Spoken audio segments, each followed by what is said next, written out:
What's up, baseball world? Welcome along to another edition of Jay's Talk with Jay. It's been an okay week in Jay's world. I'd say I'm not particularly happy with what happened in the White Sox series. We'll talk about it.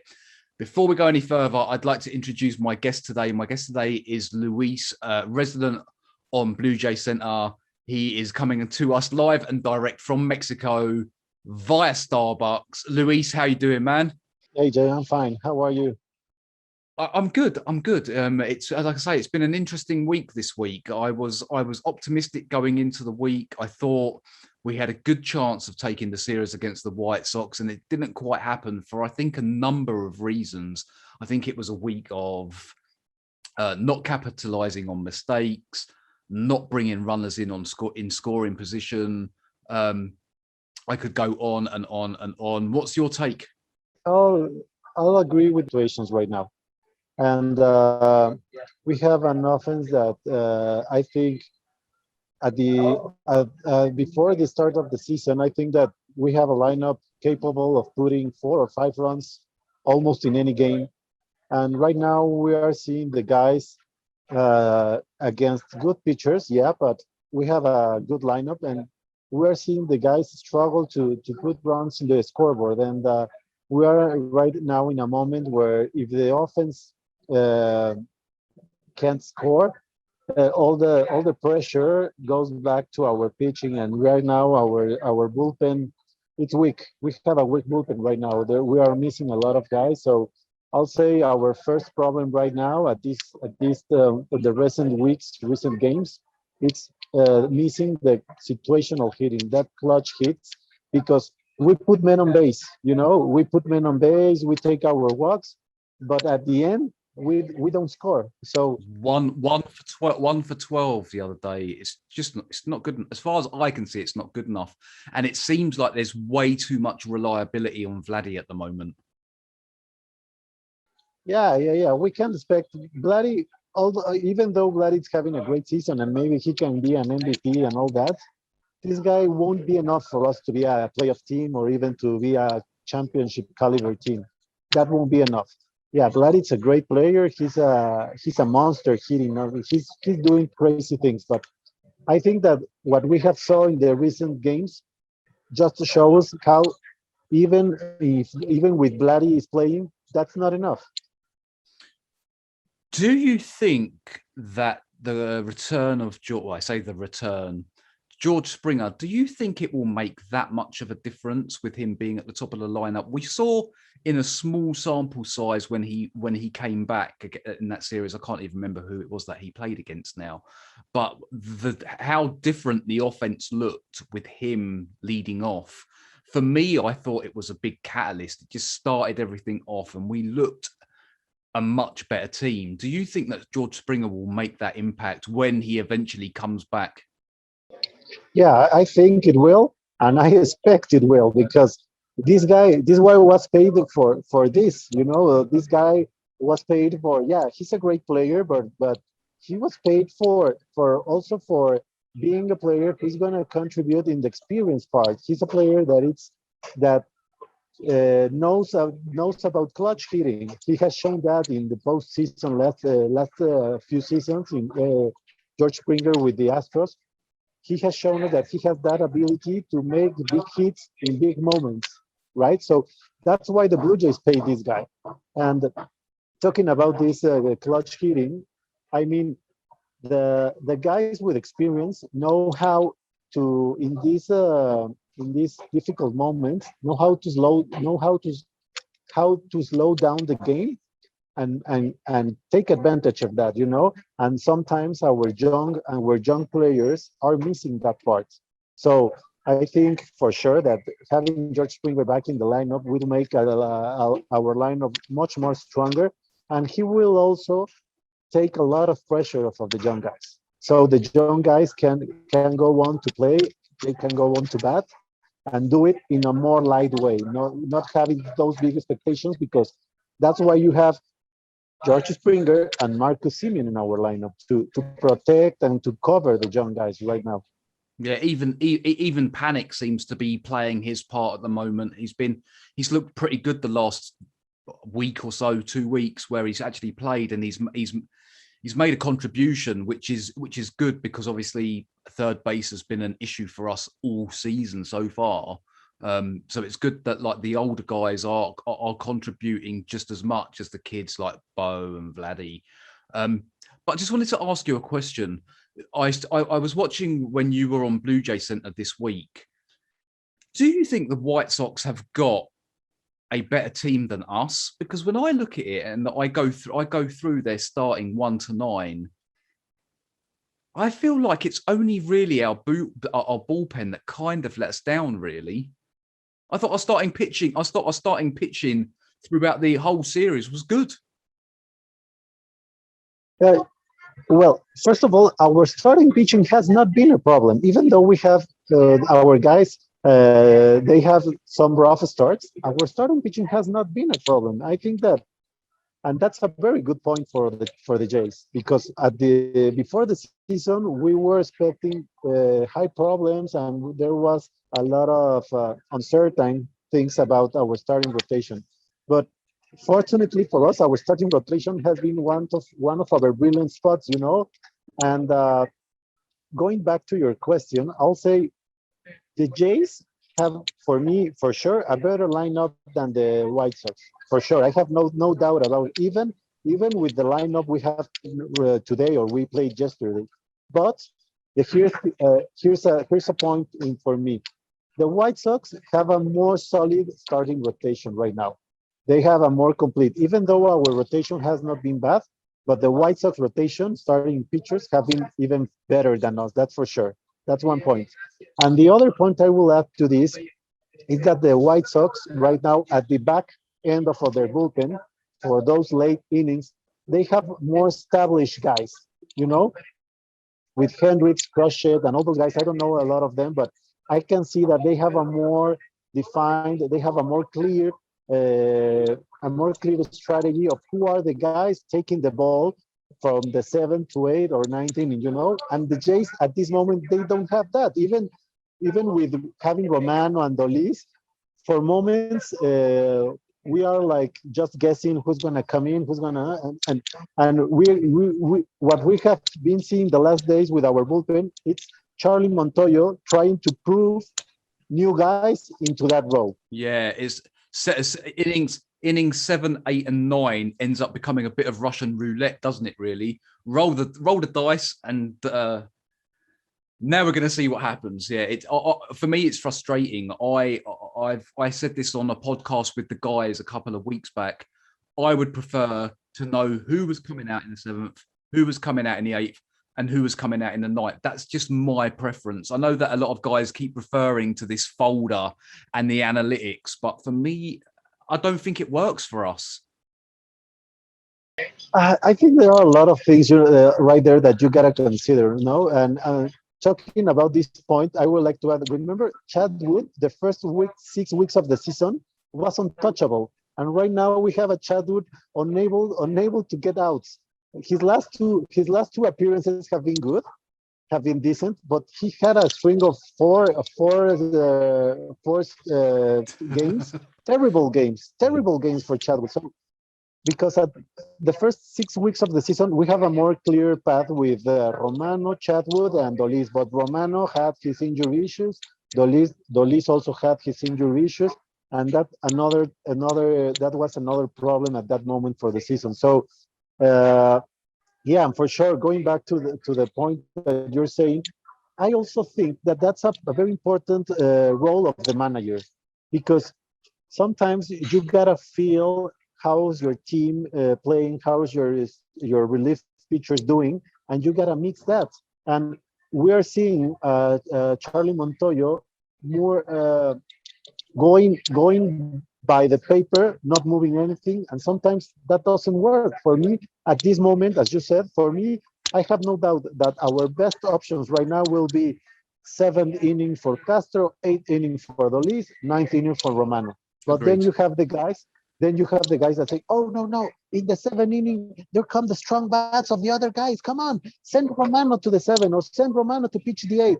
And I'm not a very fan of that, because you gotta when you I think that when you go for that strategy, you gotta be pretty sure that those three guys are able to close the game. Because closing a game in the night, it's not an easy role.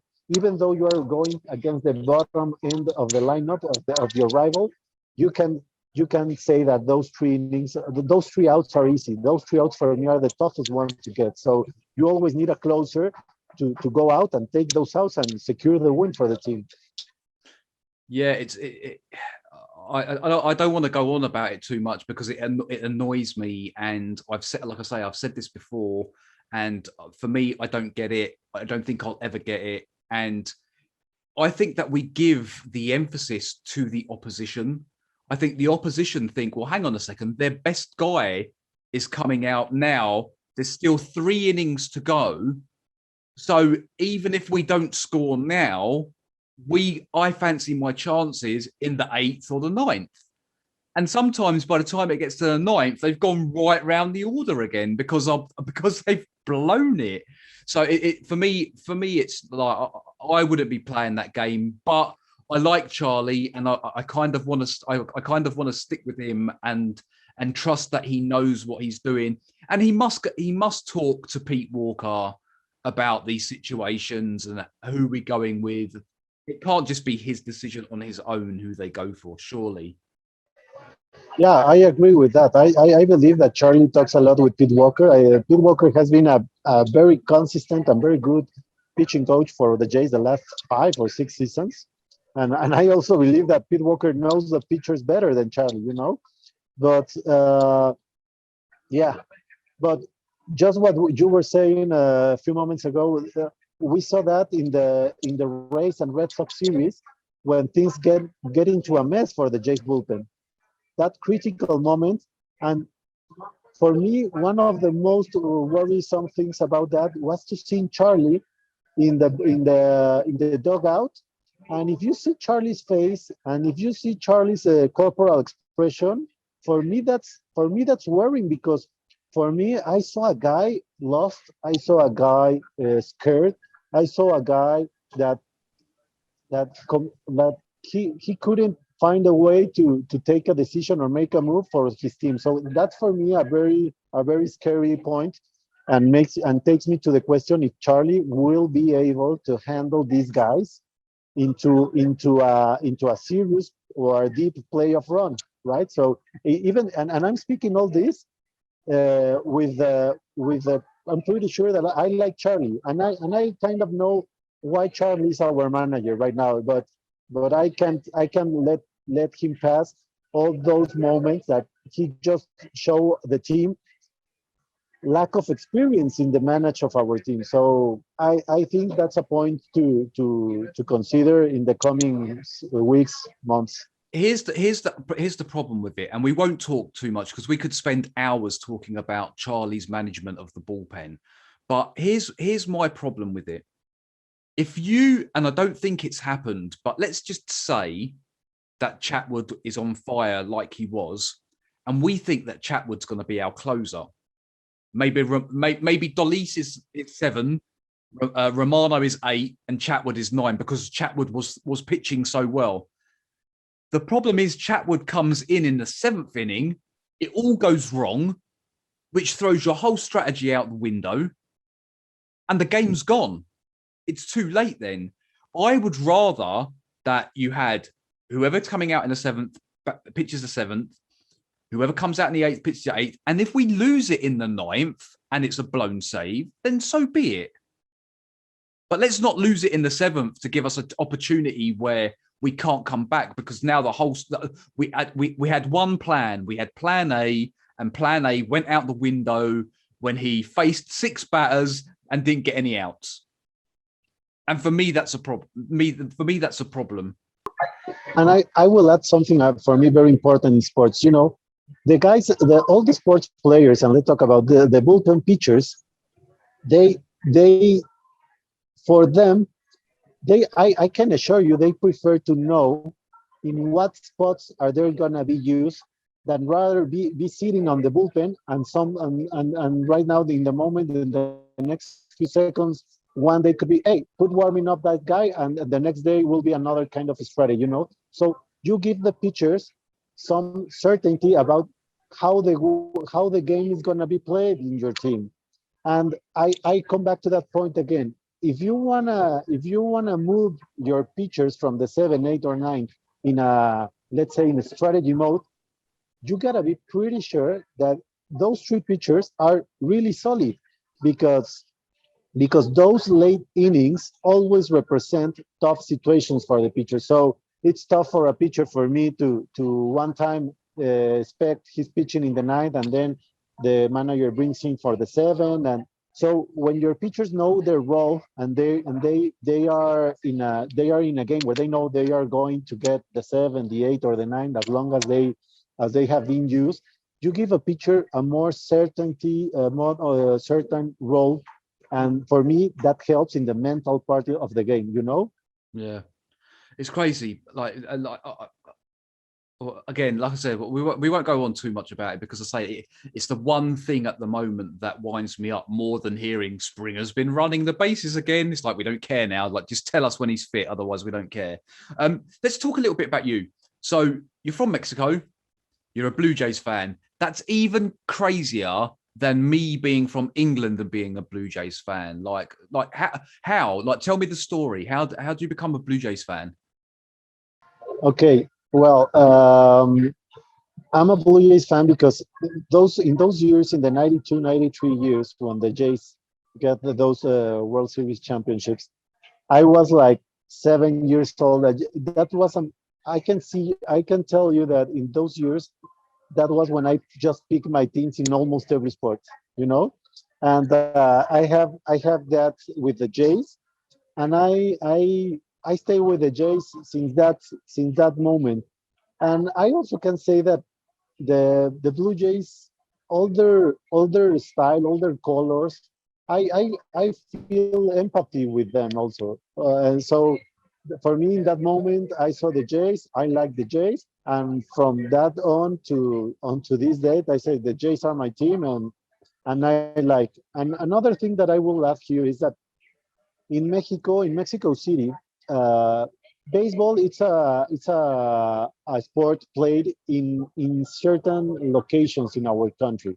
I can say more on the northern border with USA, and more in the southern part of our country. In the central part of our country, yeah, baseball is popular, but not. There are at least two or three more sports more popular than baseball, but Football, not right? in the north or south.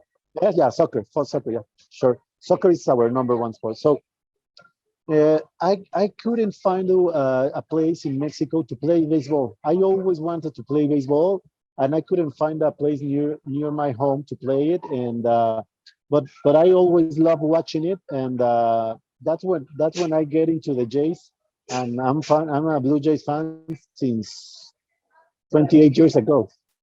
Like, I've been I follow what the guys do on Blue Jay Center quite a bit, and they've been really cool with me, and a lot of them have come on my podcast and stuff. Um, they all like some of the guys, like James, really knowledgeable. Rob, he knows his stuff. Steve is just like, he sometimes just blows me away, even when he's drunk on Kings of Trivia. But we won't talk too much about that. But like, for me, like, Sheldon is the man. Like, he knows his stuff. His numbers are insane. However, you have managed to outdo him. I think I've been watching for the last few weeks, and some of the stuff that you come out with, I'm just like, how does he even research that? How does he find that out? Like, you're so knowledgeable, yet it's not just obvious stuff that you know and you pick up on. Like, you really dissect them. So I don't want to talk numbers too much, because you'll put me to shame. So I'll kind of avoid anything along them lines. But like, your knowledge on the Jays, like I say, it's kind of blown me away. We were all talking about it when we were filming Kings of Trivia, and like, everyone was like, Luis, not only has he got the answer to your question you just asked, but I will also answer the question that we're gonna ask next as well. Oh well, man. You know what? I love the sports. I'm a really fan of the sports, and I also have been working on managing sports. Actually, one I have two works in Mexico, and one of my works is I am a sports manager at a school. We got kids from Okay. 4 or 5 years until 18, 19 years. What you call in USA high school, right? So that makes me a person really involved in sports. I feel like I have a good knowledge of the most popular sports, let's say soccer, basketball, baseball. I also started looking at hockey some years ago, and now I love hockey, you know. But but I also have been related to the sports in that part of the manager because I also study in Mexico for being a soccer coach. I couldn't complete my career as a soccer coach. I just studied the half of it, but I'm telling you this because I really get involved into sports. I really love to know the sport right from the bottom part and from the just not the playing part, but also the management part. You know, so I think that maybe that's why I can have that kind of easy knowledge to record in my mind all the numbers and all that stuff, and I love it, you know. I love it. And that it's like kind of natural. It's not that you won't see me any day of my life looking at books or looking at magazines to get numbers or all that, right? So yeah, it's like a kind of natural pleasure for me, a natural hobby, and that makes me easy. But I it's important for me to say that I've been involved with the sports, amateur sports mainly, but I've been involved with the sports in the last 15, 20 years of my life. So maybe that's why I have like a kind of a natural path to this. Did I choose a very, very bad time today for us to record? Because obviously the European Championships has just started with the football, like literally the first game is on now. So we won't record for too long so we can catch the second half maybe. Okay, okay. Yeah, you know, at this moment right now, I'm not in Mexico City. I'm in Guadalajara. Guadalajara is one of is our second or third most important city in Mexico. I'm on a trip here, and I'm kind of disconnected of soccer right now because of this trip.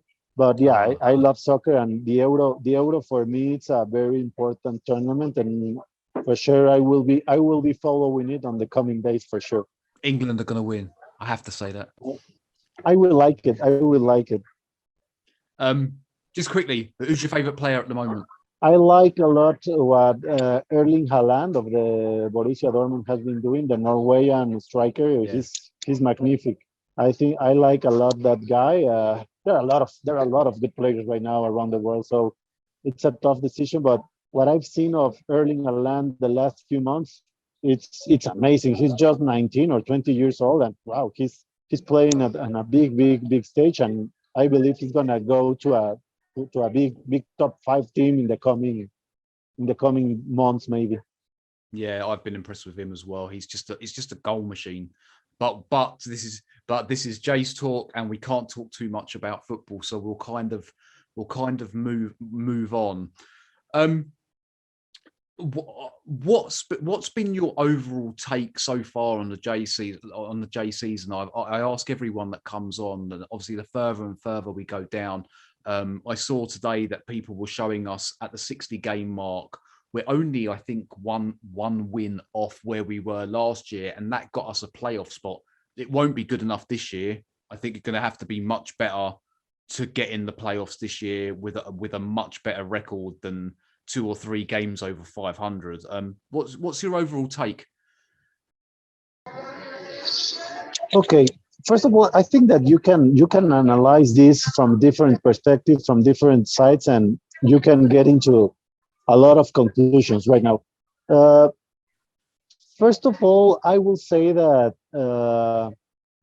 all the Jays fan base, I'm pretty sure they are frustrated with the way the things have gone because because the Jays fan base knows that we have a lot of young talent and great players. First of all, I'll say that. So we have we have high expectations from them. We have high expectations from them for this season.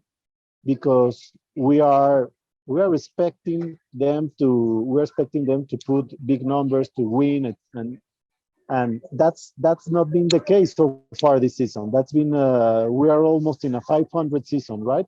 But then you gotta put also in the mix of this analysis, you gotta put that the Jays have been, for these 2 months, for these, let's say, 8 weeks, the Jays have been very limited with their entire lineup. So that's a that's a that's a that's a that's so difficult for a long season as baseball. It's difficult to go into the season missing that much of important players right now. So if you put in the balance the record versus the missing guys, now you can kind of understand the situation we are going through. Okay, but I will end this point with, I think that the Jays can't make excuses about it. They gotta go through it because every team in the major leagues goes through it. So the Jays gotta need to find ways to win. And in the last 3 or 4 weeks, we haven't we have seen them struggle against top AL teams, and that's frustrating. That's frustrating because we are expecting to beat them, we are expecting to win that series, and we are not doing it right now. We are seeing our young guys struggle. We are seeing our young guys, our lineup, uh, uh, just not making things going in the offensive part. We have seen we have seen all those Montoya's decisions in the last weeks, and so just puts a lot into the pressure and just zooms into the frustrating part of the season. But I will end also saying that we're just 2 months into a season that it's for 6 months. So you gotta stay there. You gotta you gotta keep the positive mindset, and let's hope. I believe that we have all the pieces to turn this thing around. I'm pretty sure of that. Wait, one thing that hasn't happened yet, which always does, regardless of how good we are or how bad we always manage to go on a run at some point throughout the season. And that hasn't happened yet. So if we were to go on a 9, 10 game run where we could pick up maybe 8, 9 wins from 10 or 11 games, it would be interesting to see where we were then, because if Tampa Bay are dropping games, Boston are dropping games, no one's really saying anything about the fact that the Yankees are just as bad as us. I didn't want to say good, but the Yankees are just as bad as us, and they were being tipped to run away with the division when the season started, which still gives me hope. And if we can get, and I think a lot of it is down to the pieces that we're missing. If we can get a healthy Kevin Biggio back that is playing like the Kevin that we know he can do. We've talked about George Springer already. He must be coming back at some point. He can't just keep running around the bases. He's going to get dizzy eventually. But with those two players, and then I think the likes of like Merriweather coming back into the bullpen, and I'm still convinced if we're in with a shout, the front office will pull the trigger and make some moves before the trade deadline. I'm pretty sure. I'm pretty sure that the front office is analyzing every option out there. I'm pretty sure about that, and they are also taking calm to taking it easy to see how the Jays go into mid-July, with what record, with in what role. They have time. They have time to analyze all the things and make decisions. But I'm pretty sure that our front office, it's at least expecting to get two guys at least.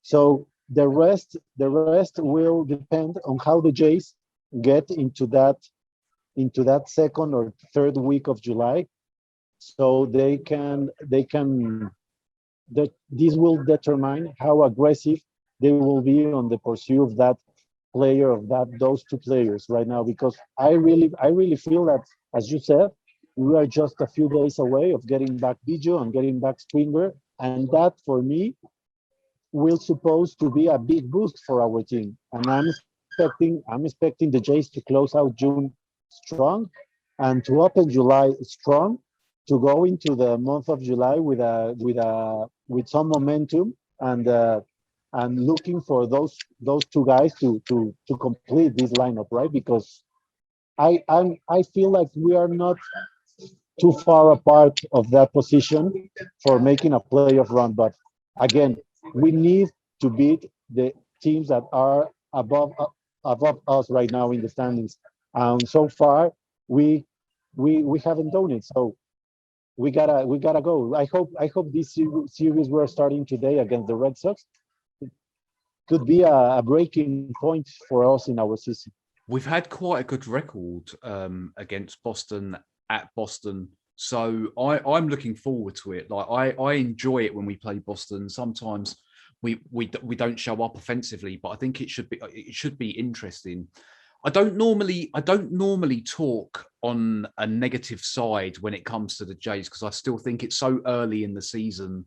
You're not really out of it unless your record is something like 15 and 45, you're still in with a shot. We're only 5 or 6 games behind the top. We play Boston. Let's face it. If we were to take the series, a 4-game series, we'd only be 2 games behind them. So it shows you how kind of close it is. But let's just say, for argument's sake, it all goes very wrong. By the end of this series, we're actually 10 games behind because it could happen. We could be 10 games behind Boston and we start going on a downward spiral. Who's our trade bait?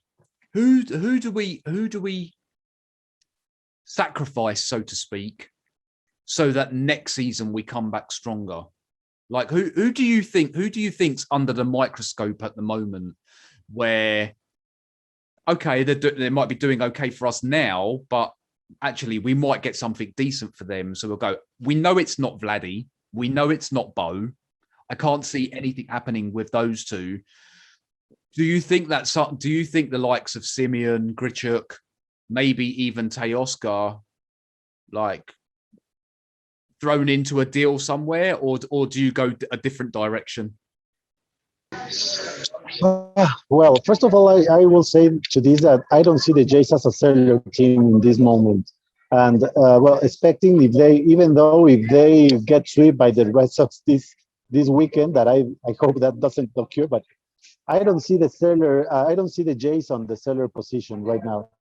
But as every front office will say, if they got a good offer in the table for any of those players you mentioned, Simi, Grichuk, the Oscar, I know that they will hear about it and they will study that possibility and maybe make that decision. But I really see this as a very low probability scenario for us. But but well, that's why I say that the next 4 weeks, in the season will be crucial for the Jays to see in what position do they get to the mid of July and how aggressive could be our front office. Because let's suppose that we don't get into a good position to the end of July, okay? Yeah. To the mid part of July. And maybe I will just think that the Jays could try to keep the same team, because I also think that our front office are putting a lot of attention and they are giving space and time to the young guys in AAA and AA, because they know that these guys can play an important role in the next 1, 2, or maybe 3 years. So I believe that maybe if that's the scenario, the front office will try to keep the same team. And I also say that if that's our scenario in 4 weeks, Charlie Montoyo's job for sure will be in jeopardy. I'll say that's the case because I think that he will be as an upgrade move, maybe, because if Charlie's not able to do the job with this team, I think that the Jays front office Jays will look definitely for options to the manager part. Yeah, I agree. I think that as it stands at the moment, they still are looking at next year, not this year. Anything that happens this year is a bonus. However, they still want the Jays to compete, and they still would like us to be, if we don't make the playoffs, we lose out by a game or two. If we're 10, 12 games behind, I think it's all over for Charlie. I don't see him continuing. Not with the way that their plans work. Bearing in mind, it does look like we're probably a year earlier than it even should have been. But when you've got players like Vladdy hitting and doing what he's doing at the moment, and even defensively, I think Vladdy's been very good defensively this year. Yeah, for sure. I think that Charles Montoyo job will be in jeopardy if he's not able to put this Jays team in the playoff scenario. I think he's out.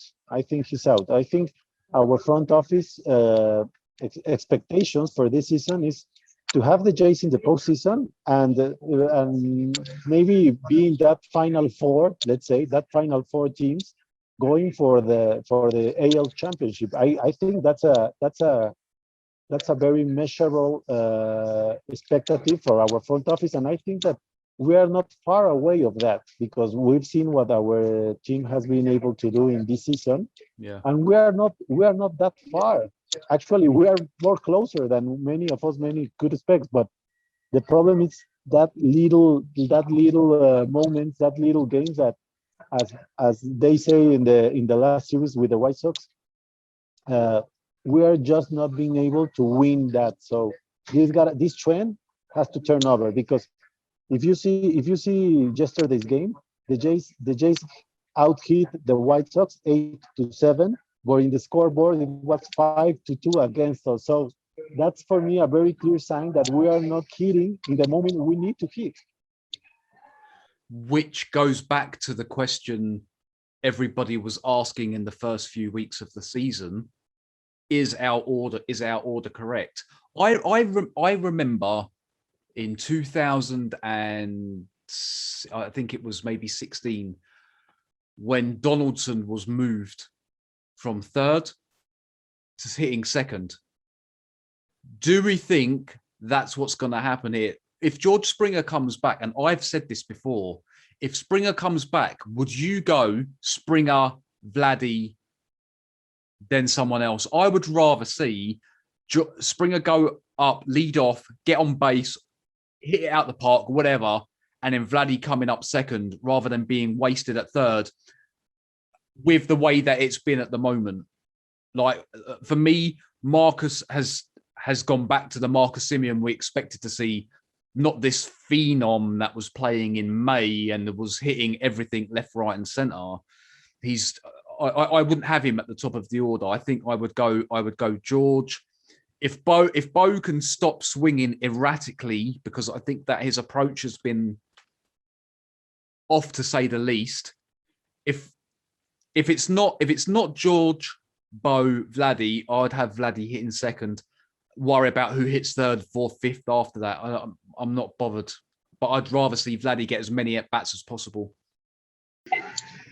First of all, I'll say Marcus Semien had his best month of his career in May in this season. Okay, so he played amazing in May, but so far in these 11 days or these past 10 days in June, he has a struggle, as the team has a struggle. So I think Marcus Semien will figure it out. I think he's a good player. He's a very complete player, and he'll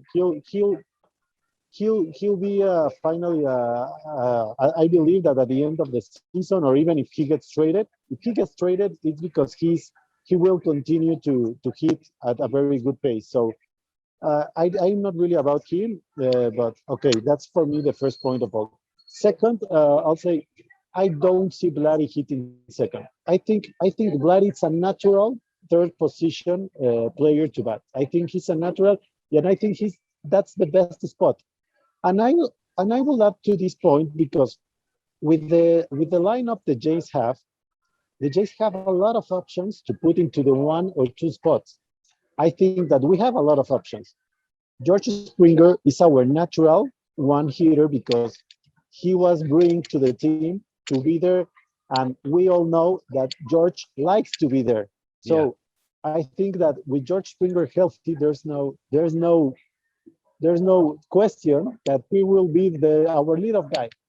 Now, who is batting second? That's a good point. But I can say I can give you at least three names that I'm pretty sure that can fill that second position. I'll say Bo for me Bo it's our natural second hitter. But I'll say Bo as our first option. I'll say Simeon as our second option for hitting second. And I will say Lourdes Gurriel for hitting second. What Gurriel has shown us in the last 4 weeks, I think he's getting hot, and I think he's a very good hitter. And I will not be afraid of putting Gurriel into that second spot. So I believe that in that order, Bo, Simeon, and Lourdes can fit that second role. And I'm not moving Bloody from that third spot because I think well a good hitter as Bloody will hit even if you put a 9, 8, 7, or if you put it in the one.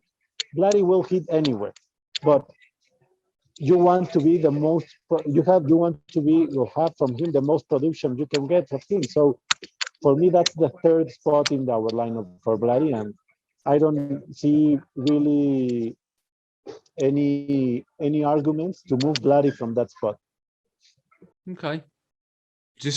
It was just something that crossed my mind the other day when I was kind of looking at it, and I was looking back at what happened with the Jays in 15 and 16. And obviously the moving of Donaldson was quite a thing because obviously for a while he was hitting third and then he just went into another gear when he was hitting second. But we'll move on from there.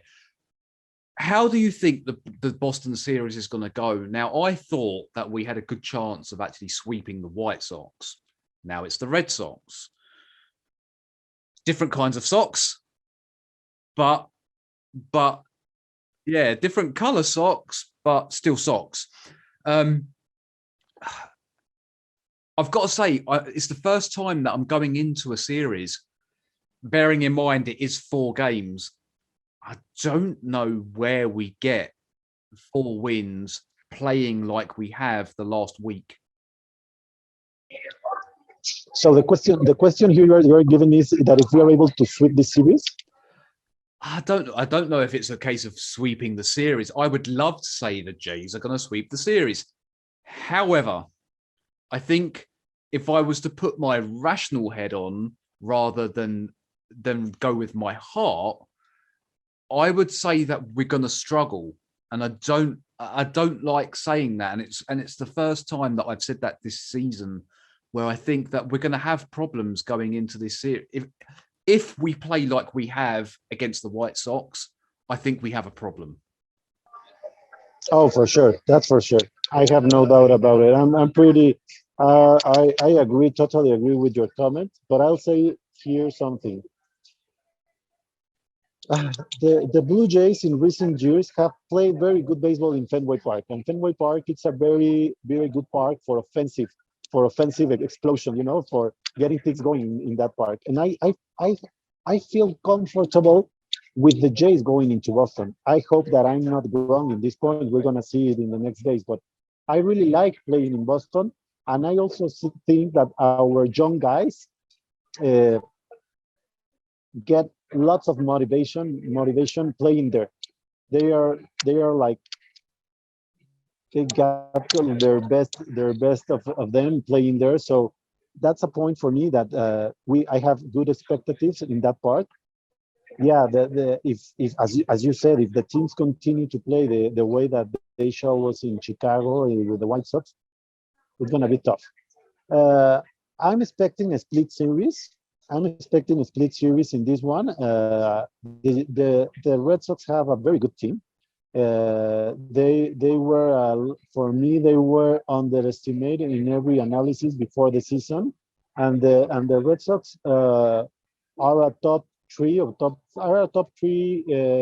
offensive team in almost every category you can check. So they got a good offense, and I believe that also talking to the point of the manager, the Red Sox, Alex Cora, in this second part of being with the Red Sox, Alex Cora has made a very good job with their pitching, even though they don't have a very strong pitching in the paper, decent record at this moment, and I really don't think that they're gonna fall out. I can see the Red Sox struggling along the season because, as we said, this is a very long season, and it's normal to see struggle. Almost every team there's always rough parts of the season, but I think that these Red Sox will be very competitive through the rest of the season. And I will love to see the Jays coming into Boston and winning this series 3-1. For me, that will be a breaking point, and we need our lineup to gain some momentum because I'm expecting to have Biggio and Springer for the next weekend. Oh, really? As soon as that? Sorry? I said, as soon as that, you think they'll be back next weekend? Yeah. Biggio is already in a rehab assignment, so Biggio will be ready, I think, for the next series. And George Springer was supposed to start a rehab assignment, I think, today. So maybe George Springer will take 3 to 5 days in the minors. I don't see, and if he's fine, he's feeling good, the Jays will call him up to the Jays for sure. So let's hope that the Jays can gain some momentum in Boston and have these two guys back. I think this will give a lot of power to our team. Cool. So you think possibly take the series 3-1, but more than likely split it 2-2. Yeah, I think the more chances, the more likely the scenario I see is a split to two. But if the Jays can take this series win, will be great. Will be great to see the Jays taking 3 or 4 of the Red Sox in Boston. Well, you're normally more right than I am, so I'm going to agree with what you said. I'm there. I just don't want to see any more horror shows. I don't want to see bad fielding. I don't want to see 20 runners in scoring position, but we only managed to get 1 run. I don't want to see any of that nonsense this weekend. I just want us to. I want us to be competitive. And there were points against the White Sox where we looked like we were a team that was at the bottom of our division, playing the season out already. And I don't want to see that. So fingers crossed. Fingers crossed they'll do what we want, and we hopefully get the results we need. Gonna ask you a question. I have asked everybody that's come on, especially the guys from Blue Jay Center. Obviously, you go on with a lot of them, whether it be a host, it could be Steve hosting, it could be Mo hosting, whoever. Who is your favorite contributor on Blue Jay Center? Oh, that's a tough question, because I I I think that every guy in the team has like a style, the style every guy like kind of gives to this team a different sense, a different humor. But I'll say, Okay, I'm going to stop you right there. Don't answer. And I'll tell you why. Nobody has answered the question. Although you can answer if you want, but okay. I just, Oh yeah, I've put everyone on out of nowhere. I've literally just asked the question and everyone's gone, I don't know if I can answer that. I don't know if I can answer that. And then 1 or 2 of them have kind of gone to think about it. And I'm like, no, because the next time you're on with them and they see, because I'll put it on the advert for sure. It's just asking for trouble. You can say anyone, but you're not no, allowed yeah. to. You're not allowed to say Sheldon. No, actually, I was not thinking about Sheldon, even though I like this guy. He'll love that. Yeah. I like Sheldon and I like all the guys. I'm not scared in any part of saying Steve or saying James, but I'm really honest with you that every guy gives gives to this team a different element, so it's tough to Agreed. pick one. Agreed. Steve, I can say you, for example, Steve is so spontaneous, he's so natural, and he's drinking wine and he's enjoying. Okay, Blue Jays fans, I love that style. And then you have James. He's a kid, because all the Blue Jays center team kids are like, well, guys are like 10 years, 10 years, not older. I'm 10 years older. I'm 35, I think that these guys are 24, 25, and I'm I'm 35. nearly So 10 years older than you. I'm 44. okay, so I'm along with a lot of young guys, and I really like them. And James also has this. James, I see in James a natural way of talking about the Jays, and he's a great moderator, and he's a great guy for interviews. Rob is more Yeah, like because an you analytic. do a lot of you do a lot of the translations for the interviews, right, with him. So you I work mean, on a one-on-one with him probably more than any of the others, yeah, right? Mo has this polemic style. He's more radical in his comments, and you gotta sign that. Oh, you gotta trade now. Mo has that kind of more desperate J fan. Cole is more that in that style, more to be more. He tends to go more critical to his comments. He's more critical. Oh, I don't like that. I don't like. And Rob is also more calm guy, and he goes more into the facts. Rob is more talking about facts every time, about numbers, and every guy is different. I haven't had a lot of time with Scott and the girls also, but I like the team that they have, and as I said to them the day I met them for the first time, I will love to contribute and be part of this because for me it's a hobby. I'm not expecting anything further than talking about a team I love. I follow the every season of the Jays, and I love being part of them, and that's it. And you get to hang out every now and then with some cool ex Blue Jays or current Blue Jays players as well, right? Yeah, yeah. We have that opportunity also. Um, we'll quickly move on because I don't want to take up too much more of your time. We're at the 60 game mark. We've talked about where we are at the moment. Predictions for the rest of the season. I know it's difficult to say, but where do you think we'll end up come end of September? Okay, I'll say for the next 100 games, I'm expecting the Jays to win 60 and play and lost 40. So at the end of the season, maybe we can be in a 92-70 record around the because I think that record will only be enough for the wild card. The way the Rays and the Red Sox are playing right now, they have show a lot of consistent playing, and it will be tough to catch those teams. Not impossible. It's not impossible to catch them, but it won't be easy. The Jays will need to play. So everything above 60 wins for the remainder 100 games of the Jays, I think will be good. And I hoping that we can get to that point. Yeah, like we've all kind of thrown numbers out there since the season started, and I kind of stuck with like 90. Sheldon went with 95. I think it's somewhere in between there, 90, 95.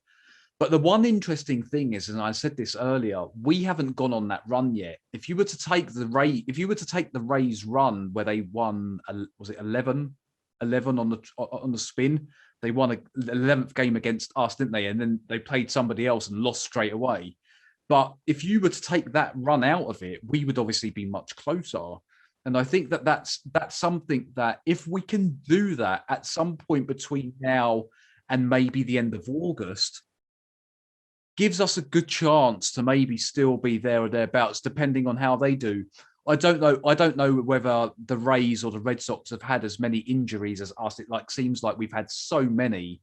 But if they were to lose one or two core players and they were to only have a rotation of two starters like we had, because we had two starters, that was it. Every other day was TBD, right?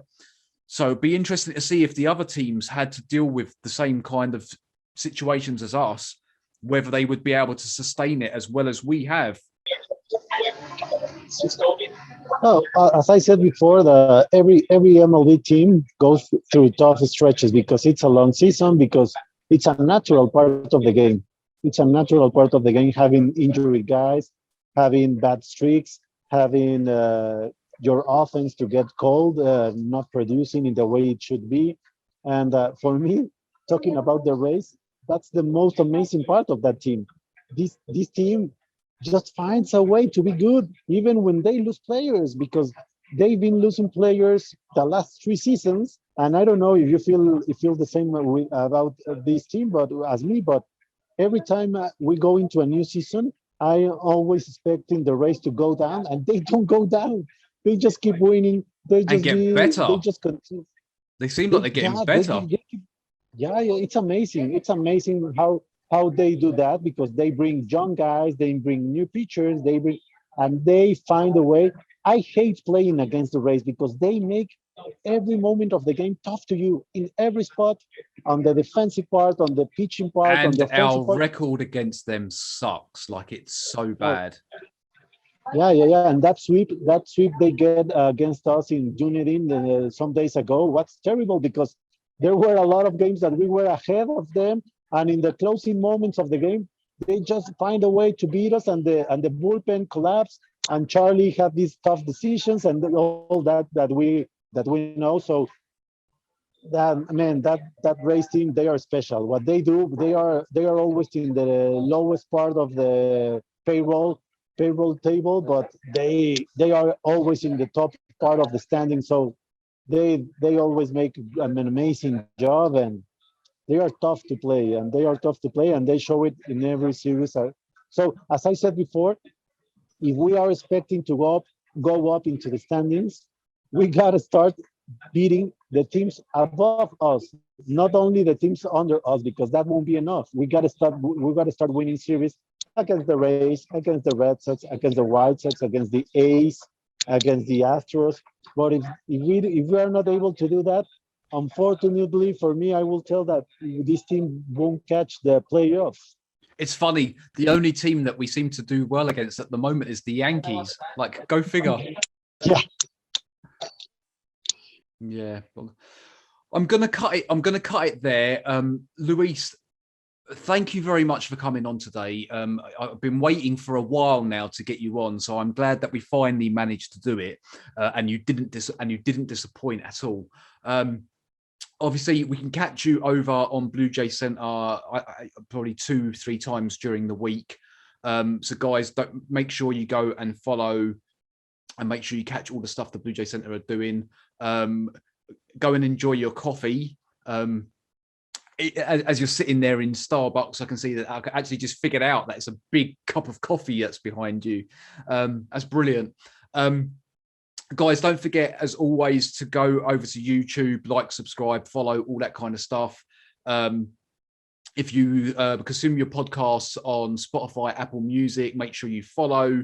Massive thanks to Luis again. Thanks for coming on. No, thank to you, Jay. It's a pleasure for me, and I will be here anytime we can find a way to speak and have these conversations about our Jays and baseball. I will love it. I'm pretty sure I will be able to. I We would have love to be here for the next one. Yeah, we have to get you. We have to get you on Kings of Trivia. Something tells me you might be able to rival Sheldon and Steve. We need to find you a. We need to find you a partner to take them on. Okay, okay, okay. I will be. I will. I hope I can be ready for the next one. Yeah, we'll make sure that it's a convenient time for you. Although the last time we ended up recording at like 1 o'clock in the morning, so for me it was 1 o'clock in the morning. So we'll see what happens. But again, thanks very much for coming on. Guys, I will be back hopefully on Sunday or Monday to talk about hopefully a J Series win against Boston. But for now, we'll see you soon, and we'll catch you for another edition of Jay's Talk with Jay very soon. And we're done.